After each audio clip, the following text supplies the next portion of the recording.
Well, spring has arrived, and with that, the first rainfall of the season. Thankfully, I've got my new bottom-filling rain barrel system all hooked up, and in the first storm here, we've completely filled it up with about 200 gallons of rainwater that we're going to keep on reserve for the garden.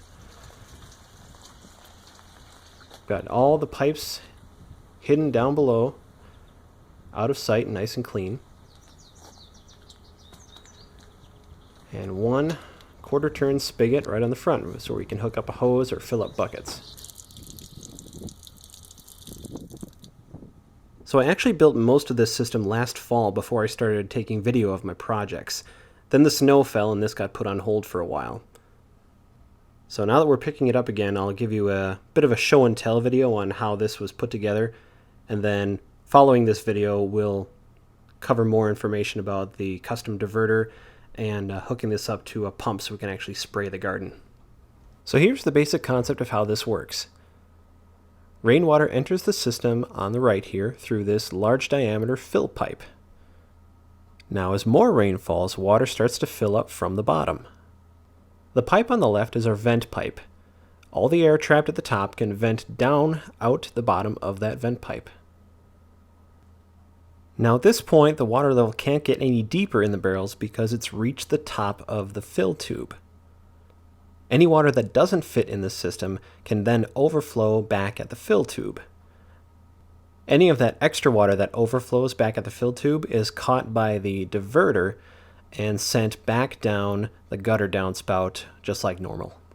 To add more barrels to the system, just extend that fill tube out across the bottom and pipe it into another barrel.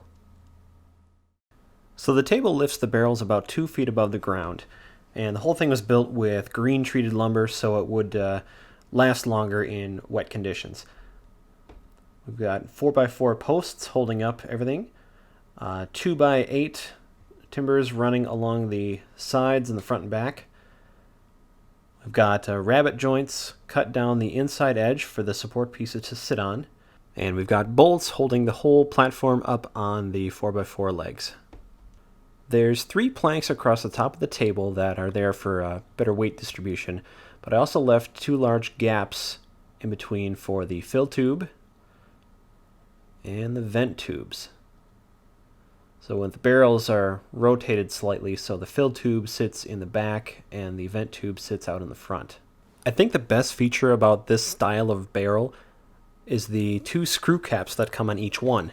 The large screw cap has a standard pipe thread on it, so I just brought that to the hardware store and found some matching fittings to screw right into it, and that became our fill tube. The other cap has threads on the inside of the cap itself that actually match up with another standard pipe thread, so I brought that to the hardware store and found the matching threads for that. I actually drilled out the middle of that cap, put in my fittings, and that became the vent tube. So I was able to put everything together using existing threads and only had to drill out 1 hole and didn't have to put any holes in the barrels themselves. All of the plumbing was built out of standard PVC pipe and fittings,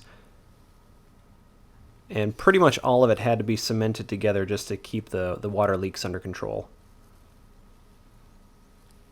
Here's what it looks like all assembled and dry fit together before I glued everything in place. You can see the fill line runs to each barrel across the bottom, and then all the way out to the end here is where water comes into the system. You can see there's a screw cap there if I need to drain the system.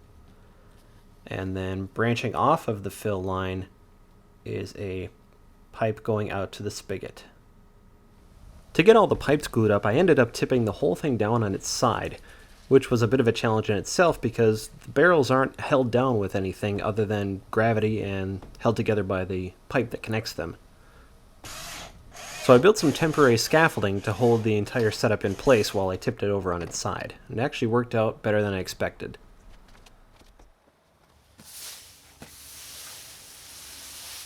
Next step was just to take everything apart, hit all the connections with a little primer, PVC cement, and put it all back together. So that about covers the basics of how this rain barrel system works.